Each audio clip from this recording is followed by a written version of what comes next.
the only place to start really is the Morgan Gibbs-White news, the fallout from that transfer, the ramifications of that transfer, the hilarious interview, what it means for Tottenham. There is only one angle that I can see of this being good news for anyone. I've got one good angle. Yeah. It's bad news, I think, for Tottenham, obviously, because they've missed out on a really good player. I think it's bad news for Gibbs-White because he's missed out on a promotion to a better team to play in the Champions League. I think that it's basically upsetting news for everyone, even Forest on some level. It's not a good story, this. One man in the world is happy. James Maddison. Don't you reckon? He's got to be over the moon, James Maddison. He's under threat. He gets in the team now. No. He would have started ahead of Gibbs-White. He's a better player than Gibbs-White. You don't honestly think so, that? really? Yeah, I do. And I don't know why I have to. I don't know. Gibbs-White, This is a common thing where I have to, wherever I go, I have to defend James Maddison. Like, he's not an excellent number 10. He is.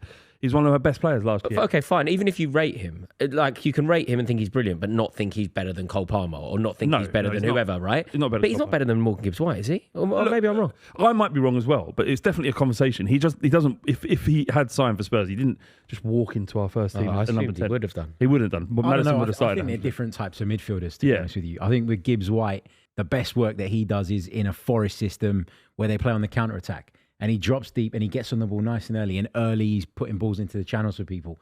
Playing against a low block like Tottenham will face most of the time on the edge of the opposition box. I haven't seen that much of Gibbs-White doing that. So I don't think they're that comparable, to be honest. Overall, though, this is damaging for Tottenham, isn't it? Maybe I'm rating Morgan Gibbs-White higher than both of you. No, I think he's a really good player. I'm saying he should have been starting for England. I was saying that it would be a good signing for Man City. I thought it was an exquisite signing for Tottenham. Yeah, no, we were over the moon. Absolutely. And then we thought when we activated the release clause, like, what happens when people do that you get your player. And we effectively had signed for Tottenham, agreed terms, medical was booked, and Marianakis is, if you're a Forest fan, has played an absolute blinder. Like I can't work out where I think he's excellent for football or terrible. Would I want him being Tottenham's chairman? Probably not, because it feels like at some stage it's going to explode. But in terms of putting the best interests of Nottingham Forest at the forefront of every action that he makes, he does it. I thought it was amazing. Honestly, you know, certain press conferences and interviews, they kind of live forever, don't they? A famous one's off the top of your head. You go Eric Cantona, when the seagull follows a trawler, it's because the sardines are going to be slung in the sea. You go Antonio Conte after that 3-3 draw at Tottenham, where he basically went nuts. Rafa Benitez, facts. There are press conferences that just live long in the memory. Jose Mourinho special one is another one. I think this press conference or interview, whatever it was on the pitch, where they kept panning to Marianakis and he was like Tony Soprano looming large. When Morgan Gibbs-White's language and body language, it was all directed, like he mentioned Marianakis more than he mentioned anyone else. Did you not find it very odd? It was fascinating. Someone far more clever than me. Yeah. Someone, not even in the football space, but someone would break down, like the language used, the body language. It was like a social experiment. From a Spurs fan, who's someone who wanted Gibbs-White, he looked like he wasn't comfortable at all. The whole thing looked very awkward. He was there to train and play in Portugal, and Marianakis has flown over and just basically doubled his wages. So he's on now 160,000, reportedly £160,000 a week. And he signed an extension to his deal. It's a disaster for him, though, personally. Don't you think, Gibbs-White? Obviously, he wanted to move. He wanted to leave. And he's been... And he's burnt the bridge with the Forest fans. They'll be fine. They'll be fine. But penultimate game of the season, he was the jewel in the crown of that team. Like, Ilanga, when he left, he was a good player for them, but replaceable, right? Yeah. Gibbs-White, do you remember they had that banner? The whole of the Trent end dedicated to Gibbs-White. I don't think he's damaged his relationship with the Forest fans. I think, actually, they're going to view it as he's decided to stay. Tottenham were interested. Tottenham triggered the release clause, but our chairman stood in the way and managed to convince him that this is the place for him. He's agreed. He's signed the new contract and he's going to stay. The thing with Marianakis, right, and Flav said it, you don't know if he's good or bad for football. I think having an owner that actually cares for the football side of your club, I think is quite refreshing in a lot of ways, because we see so many owners come in now from abroad and it is about business first. And here's this guy who's got more money than he knows what to do with. He's got clubs all over the world. He's used to the Greek footballing culture, where somehow he's the president of the Greek Super League and the owner of Olympiacos. How does that make sense? Like he's such a geezer. He gets what he wants. He's such a geezer. He gets what he wants when he wants it. And if anything stands in his way, he talks a big game, but he's also willing to go out and take action. He'll fight the fight, and he's done that again there. I wonder if Daniel Levy wanted the heat. because it was legal action was threatened, and the Premier League investigation was looming. Did Daniel Levy really want? That's exactly. What do you think? Levy might have just gone. This player's good. Way too much. But he's not Cristiano Ronaldo. Oh wait, I'm not gonna bother with I don't know what happened, but you can imagine. Do I need this? Let's just go and buy someone else. Yeah. I think Flav's spot on though. I'd imagine if I had to guess how it played out behind the scenes, I'd imagine Daniel Levy just looked at who he'd be going up against and thought, this is not worth it. How can we plan? Not worth how can we plan for the next signing if Gibbs-White, we can't get Gibbs-White also as highly as I rate Gibbs-White, I think he's an excellent player who's going to get better. He isn't literally the best in the world at what he does or best in class. Like there are other options. You can have a far easier transfer that's going to contribute a similar amount on the pitch. So no, it's big. But overall, your window, obviously, I thought the Kudos signing, I thought that was brilliant the way you got that done. Yeah. And what I loved about it is he only wanted Tottenham for some reason. Like, in what world does someone only want Tottenham? It's got to be great. Bullshit. It's got to be great for you though, with the rivalry to West Ham. Yeah. Don't get me wrong. Such a V side to West Ham. That it was well funny. And then when he was doing his medical, the geezer was listening to his heartbeat, and he goes, "You'll only hear Tottenham." He's been here a week. So if you're a West Ham fan, you're thinking, "What?" That's what he said. But what is this thing with transfers recently? Right? Is at the end of Fabrizio Romano's tweets, there's always he only wanted this club. Gyökeres only wanted Arsenal. It may be a fact. There's no way that Kudos just went, I'm only going out signing for Spurs, no one else bothered. It's just not. So I don't know where this comes from. But you're being too rational. You're right. Yeah. But the vast majority of football fans will just lap that up. But if Spurs were the only club that showed any interest in him, then it might have only been Spurs, Because, listen, I think Mohamed Kudus, personally, I think he's a bit overrated. I think he's a decent player. No, forget that he went to you guys. I covered a lot of West Ham last season, and I thought in spells and in patches, this guy was unbelievable. He could get the ball, drop a shoulder, shake off 2 or 3 defenders, get himself into space, and then it's like the decision-making needs to kick in, and it's not really there. I think he's a decent wide player. I think he's tricky. I think he can cause damage, but do I think he's a top level player? Well, Spurs aren't at the top level at the moment. Sounds like you're describing Madueke, though, isn't it, as well? Yeah, fair, fine. Both 50 million fair. players. Yeah, that's absolutely fair. So that's where we are. They're both £50 million gambles. Yeah, they're all bets. I think that what I thought was good about the Kudos signing was it was just done. It certainly caught me out. I didn't see there was no saga, there was no drawn out, protracted conversation. It was just done. One of the frustrations from Spurs fans is that we don't seem to be linked with people, and then these signings just sort of come out of nowhere. And Langer, who's essentially responsible for recruitment, does seem to operate in a way that not many ripples are created by his actions, basically. It's good.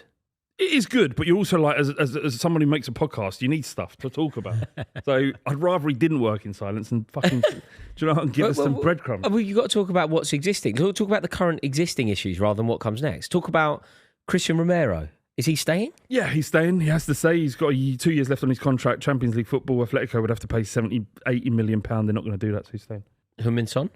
He's got to go. We've got to free up his wages, unfortunately. 200 grand a week. Do you not think? And I kind of extend this courtesy to any senior player, even when perhaps they are past their best. Considering the season that you had last year, the way that it ended, and now what's waiting for you next year, Champions League football, do you not think just having someone like Heung-min Son with his experience, his reputation, the respect that he has in the game, do you not think that having him in the dressing room, to feature, of course not just in the dressing room, but 20 minutes to go, if the score's 1-1 and you're playing a Champions League game against Atletico Madrid, is Heung-min Son not still quite a good option to bring on? No. Do you feel like he's faded? I feel like he's faded massively. When we would come up against Spurs, it was always Harry Kane, obviously, but Son was just as big a threat. Yeah. You'd worry about how explosive he is, the way he could run in behind, play off the shoulder. And the finish as well. Exquisite finish. When he'd get into those positions, he was still sharp enough to pull off the finish.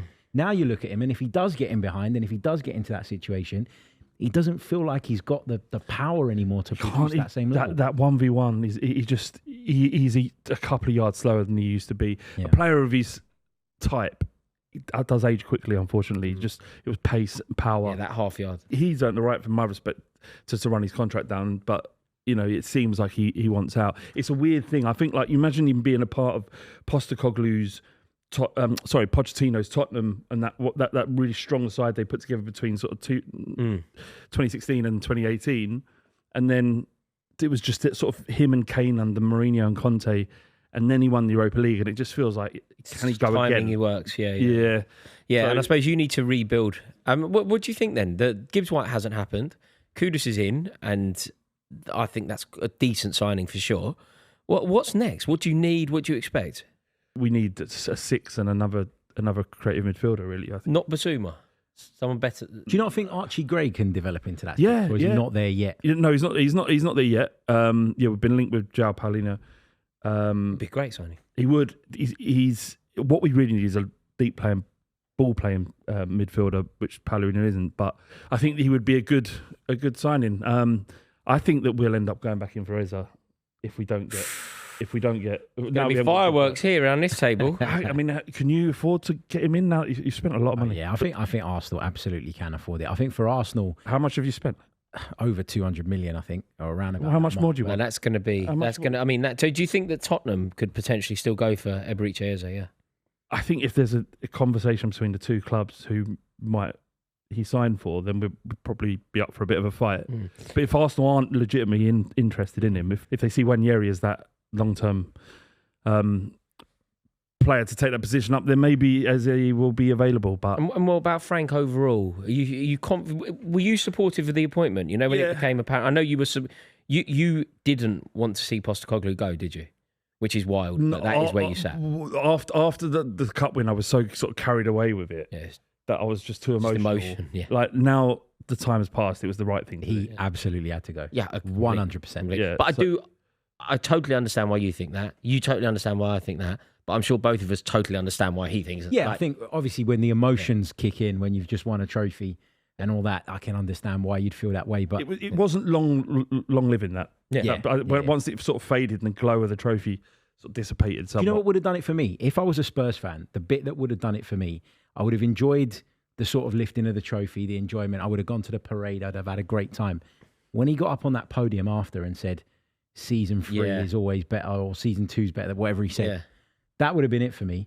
You already brought so much scrutiny on that football club over the duration of the season for giving it the whole "I always win" thing. that's true. You know, You've done it. Well done. Take the plaudits. Now live off that. Don't go and set yourself up to be looking stupid again. That's very true. I mean, it was a great statement. Yeah, it was a you've done great, it. You've done series it, mate. You've But absolutely. you're done right. it. The spotlight that would have been on from people like us as well, Harry. We would have been going.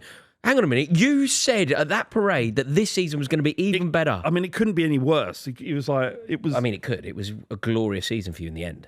Yeah, it was based on 2 games. You know what I mean, Was it though? It was. It was a glorious season for them. You come can't. on, You can't.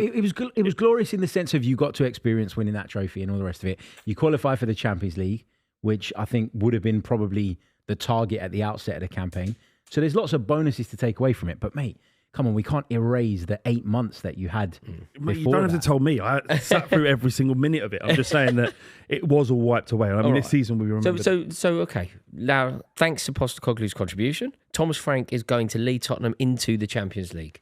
Your domestic campaign has to be better. Yeah.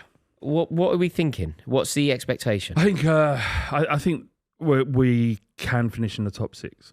What? I think we're going to finish 5th. Is that you putting the positive front on here to make yourself feel You know better? what's amazing what do about you the want way me- you delivered that?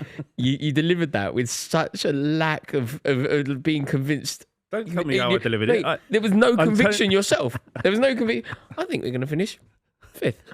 Mate, Just wait for somebody to say something. I've got a track record of getting these things right. You've got a track record of getting nothing right. Well, I mate. have. I've known you for a decade. You Mate, get nothing right. I've said. Come on. I definitely have a track record of getting things right. That's factually not true. Anyway. I've known you. I've been friends with you for a decade. Listen, you don't. listen. You don't have that track record. Listen, It'd be like this- me saying I've got a track record of getting things right. I've got a track record. This squad is so much better than people think it is, and there's genuine quality in there. And all we have to do is, last year we literally capitulated from the minute the season started. That ain't going to be the same under Frank. It's going to be much more pragmatic. We've got a very good squad, certainly a top 6 squad. And Newcastle are faltering, not being able to get players through the door. Villa are just shot financially. I mean, they've got loads of money, but they can't spend it. I just think there's an opening for us. So top 6. It's 5th. And do you think the Champions League campaign will go well? Not great. No, it probably won't. I mean, the spirit. I think we'll get out of that league table. Yeah. But if anything, apart from that, is a bonus. Depends. If you get like an easy run like Arsenal did in the Champions League, then you never know. Yeah, you Okay. can't go. I mean, as far as that we was a seamless shift because we can now talk about